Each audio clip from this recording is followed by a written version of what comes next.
Hello and welcome to our channel, Life to Create. We are newbie homesteaders who have adopted a very old traditional pig farm in mid-Galicia. We are on a journey and adventure transforming this farm into a workable homestead. To do this, we are exploring permaculture and traditional skills on a quest for a more sustainable vision of life. We are testing our ideas and creativity to the max, and each week we see progress, milestones and challenges. But we are exactly where we are supposed to be, and this week we bring some new characters to the farm. We're very excited to introduce you.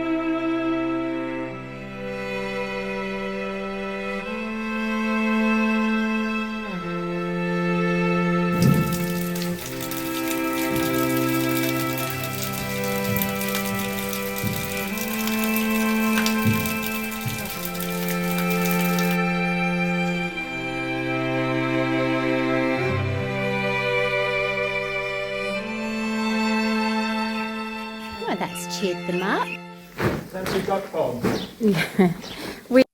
Our new arrivals. We drove to A Coruña yesterday to look at some ducks, and they came back with 6. They are all quite rare breeds. We've got 2 Indian runner ducks. We've got 2 I don't knows, but they're very rare and beautiful. And then we've got a pom duck and just another little duck. He's a bit wobbly. I'm guessing that nutritionally their needs weren't being met, so I'm addressing that. I'm just looking at them now. I'm going to turn you around, little look. And it's a bit of a mess in here. They were very dirty, so we keep filling this up, which is an old bath we were using for the dog's water. You can see how mucky it's got after a couple of swims. But here they are. They've settled in nicely with the chicks. It is a real mess in here, but we're just letting them get used to their new surroundings. They were very skittish and nervous, but as soon as I provided water with lettuce and peas floating in it, they started to come round. But you've got to go and purchase some brewer's yeast, because I think that they have got, I don't know how to pronounce it, nascent deficiency. So we'll address that. But so far, it's all going very well. Although I had got this area of the farm looking really nice and tidy, I'm realizing that when we introduce new babies, it undoes some of that work. So Troy had this idea. It's only a temporary measure. It really is just a temporary measure until we feel that they're confident enough to go out into the kitchen garden, where we're going to put a pond, a more permanent little pond for them. We're just assessing what their needs are at the moment and just getting them to get used to us and the farm and what happens here, because they're in quite small pens. So I'm going to take you out and you can see we had some leftover plastic from making our polytunnels, and Troy said, you know, this corner here, I can line it, and using the lovely fence that he made, make a temporary pond so that they can have a nice clean up. We've got storms here. Probably they're going to be here in the next hour or so. If I show you the sky, you can see it's already turning a little bit temperamental and dramatic. So we're filling this up and just drain it, because there's a drainage point through there. We were cleaning the other day. So that's just a little quick update on the ducks. Yeah. Oh yeah, it's all spring water here. So we're doing the pond in here at the moment temporary, because it's secure. Yeah. Until they get used to us and used to the environment, we're gonna keep them in here. Yeah. Just so they I think we had just said, okay, this is where you're going to go permanently, which is in the garden area that's all fenced. They wouldn't have socialized with us, and then we would have had that, oh, it's hard to get them in at night, get them in the coop at night. We're just flustering them, frightening them. So we said, right, the best thing is that keep them for about 3 or 4 weeks in the yard, climatizing to living here with us, and us coming and going and giving them treats. And water is so important for ducks. The moment we provided them with water and they heard running water and we put frozen vegetables in it, they started to become ducks instead of these fearful, scared little things. And they're already looking so much better for it. I'm also adding a supplement to their food and making the wet food. I make it with oats and a really high nutritional chicken food I get from Germany. So they're having that. And yeah, lots of peas and lettuces from the polytunnel. And yeah, tomorrow, I didn't know about this deficiency, and you can give them nutritional yeast or brewer's yeast, and that really boosts their vitamins and overcomes any deficiencies, which is it's really important for all the animals here that we can provide as much of a natural environment for them to thrive. Because for us, yes, these are domesticated farm animals that have been bred over time, you know, into these breeds, but we get so much joy from seeing them be themselves and act like ducks and do what ducks do. And that's what we want to do, is simulate as much as possible things that not replicate, because this does not replicate a natural environment, but represents in one way or another what they would have in nature. I'm also now looking at plants that we can put around for them as well, that might be like pond growing. We've got a lot of water accumulates on the west side because we've got these underground stream systems, so maybe we can tap into those and create some water feature areas for the ducks and enjoy them in that way.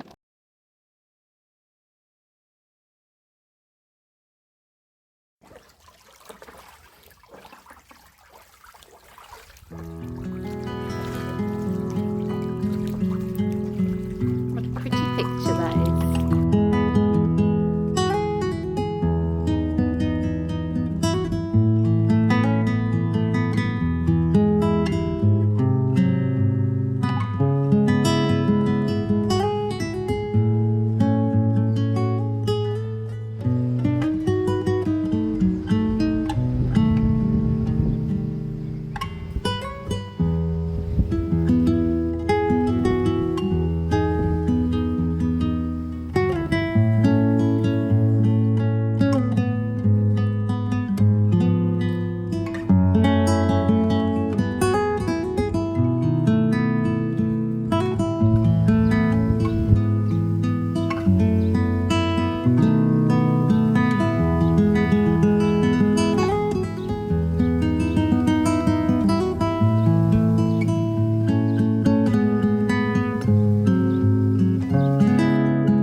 I'm going to show you why I don't have a hairband in right now.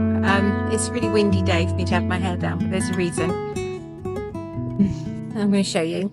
It's been an insane 5 days. Troy has been working so hard with his carpentry skills and with pallets and all sorts of things, because the farm has changed. We are starting to really feel like we're farmers here. And I'm going to show you why, because so much has happened since Wednesday. And Troy has, with pallets, this little shed. Now, we thought we were going to purchase some goats. Open this gate. Isn't this cool? This is our gate with a closing. We've got a double gate system for security here. And Troy's building a little shelter here, so that if it's really sunny, this is on the north side and it's very shady here, but the goats can come and rest here or get out of the sun, or if it's raining. We've got this big bucket here, but I'm going to reveal to you why my hairband's missing. Hello! Look who's wearing my hairband. Look who's arrived at the farm. Now, I need to just emphasize how dinky these little ponies are. Very well behaved, very tame and friendly. They don't want to talk to me right now, and I don't blame them, because they're in this wonderful lush field. This is the chickens' favourite area, so you can see that the grass is a little bit flattened out here. Hello, she says, don't you dare take me in that barn. I'm not ready. That's fine. They arrived here about an hour ago, and there was a bit of commotion because we put them in the advance and gave them treats and realized that the little brown pony, she could just eat for England, and this could be a problem with her weight. So I said to Bess that she just goes out on pasture, because at least she's getting exercise while she's eating. And considering her appetite is fine, I think that she's absolutely fine with the travel. It's not affected her at all. And I think probably the best way to settle them in is to get them out in the fresh air, listening to the birds and eating all this very long, lush grass.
We're day 2 on having ponies. We are day 4 of having ducks. We've got our chicks in the yard. So much has happened. We're absolutely exhausted because yesterday we were out with the ponies in the field and we noticed a weed around the hedgerows and decided it looked similar, not exactly, but like something called hemlock. But it looked very similar. It didn't seem to have all the attributes, but we thought, you know what, let's get the ponies back into the stables and try to remove all of this weed. And it was coming in through the hedgerows, and never noticed it before, but everything has grown like crazy, and it seems that it was starting to move in. So we removed all of that just to be completely confident that it's fine. But that was 3 hours. I was mine and Troy's hands were just tingling so much because we were just trying to do it regardless of gloves and everything. We were in the stinging nettles, in the brambles, because that seemed to be where it was coming through. It's around those areas but they have settled in beautifully. We've got a little routine for them, which is really nice to have that routine. I've been waking up a little bit earlier. I've got a little bit of a headache today because I was out in the sun a lot pulling up these weeds, and also I'm just excited to wake up every morning and see the animals. I do feel like I'm living at a little nature centre at the moment. Let's have a look at the pond. Troy's finished it off and he's tidied up the edges. We actually emptied it this morning to make sure it was clean for them. The water drains out onto the kitchen garden, and it's really nice to see that the little ducklings have settled in, and this is the first time I think they've got into the pond on their own. I just have to keep an eye on them that they don't get cold and tired, so I might stop the video if I feel like I need to usher them out because they're still very young. I do feel that they've put on a third of their size. As you can see, ducks can be a bit bossy. That's our female spotted Australian duck, or Australian dotted. There we go. And all you have to do is shift the camera a little bit. But ducks, just like chickens, have a hierarchy of dominance. And our little Indian duck, he seems to be the leader of the pack. He's really chilled out. We've called him Quasi, and we haven't named the others. We haven't named these. But look at that, aren't they doing lovely? And they've been having their own little area here with this in there, but I opened it up just so that they could wander around a little bit more. If you're watching at the start, they're a bit tired on their little legs. They do rest a lot. They seem a lot more comfortable in water. This is the area we cleared out. This is all been fenced off now, and that's going to be a little storeroom. Hopefully I can sell a few little things in that room. And here's my little chicks. If you've been following along with my chicks, I've got a little cockerel and he is acting more and more like a cockerel every day. Gets bossier every day, but the ducks seem to be quite bossy with them and they respect that. It's like they're getting a bit of duck feed. Our rabbit is wandering around. I just thought I'd show you the stables. So we cleared out all of these stables, worked really hard. Well, I did the stables. I do all the cleaning and reorganizing, and Troy does the creating fences and compost areas and fixing things. So this is a stable. I've just piled this up. I'm going to give it another clean once I've finished the video. So this is here. So it's a bit pongy today. Starting to smell more and more horsey each day. Washing's drying beautifully. It's a bit chilly in the wind today.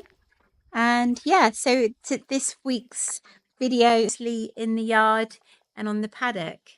I hope that's been enjoyable.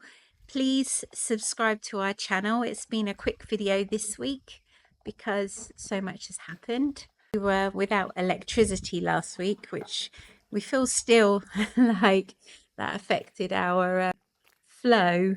We just operate differently. I've got to do so much planting. All my seedlings are desperate to get outside and get hardened off to go out in the ground and have more space for their little roots to grow. I have got some of my pumpkins and my squash out in the ground and they seem to be transitioning really nicely. So that's good news. More potatoes have gone in, onions are going in. The food bit, I feel like with the animals, growing food feels like it's slid backwards a bit, and I feel a little bit of anxiety around that. I'm still learning how to keep all these plates spinning and feel that we're moving in the direction we want to move in at the right steady pace.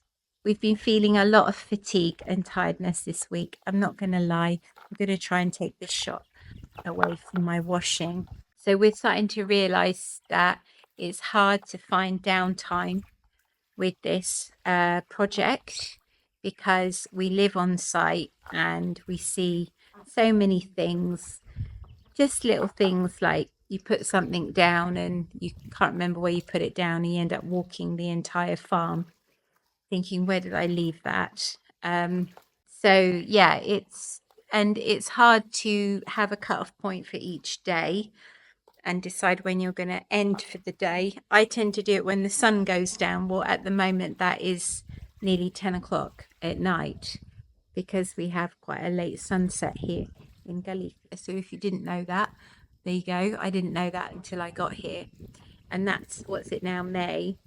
So I don't realise, coming from the UK, sometimes in my head in the Costa Blanca, it was a bit earlier there because we're so far west here. I don't realise it's as late as it is, and I enjoy being on the farm and doing things. And I walk past animals and think, oh, I'll top up your water. Oh, you look like you've eaten all that food. And ducks seem to eat a lot of food. Or I think, oh, you know what? I'll pop up to the polytunnel and choose them some leaves and pop it in the pond just before I go and do that. And that's something I've got to learn to regulate and learn how to manage my energy levels. And I think Troy the same. We hit a wall this week. One of our daughters has gone away to work at an alpaca farm and support them. So we've lost those two hands. My other daughter, she felt a bit poorly this week and she's just taking a bit of a rest. So we haven't had cups of teas flowing or drinks, or just like sometimes she helps in the kitchen. So, or you can, she likes to come along with me and just, do like those little things in the company as well. It's really hit us this week because we were rushing to get certain things ready for ponies coming. The update on the goats is that we have found 2 goats. You can still see my washing, can't you? Is that nice? How about that? It's nice. Yeah. We have found 2 goats. We haven't looked at them yet. It all sounds great compared to some other options that we found. We did go to a farm and see some goats there and decided that they weren't right for us. So we have been looking online and contacting different people, and we think we've possibly found a gentleman who breeds smaller pygmy goats that are used to people and children. So is that better? We have been discussing things with him, and our challenge now is to get a transport number license and somebody to transport the goats to us, because in Spain you can't just move certain livestock around without that registered license number. It's what you use when you purchase animals and transfer them to you. You need that number. So that's a little thing we're working on at the moment, and it's another area that we are having to learn about. And with each thing, we learn a lot, and we overcome new milestones. So hopefully that will level off and get a little bit easier once we've got the animals here that we want here. Take care, have a great week, and see you soon.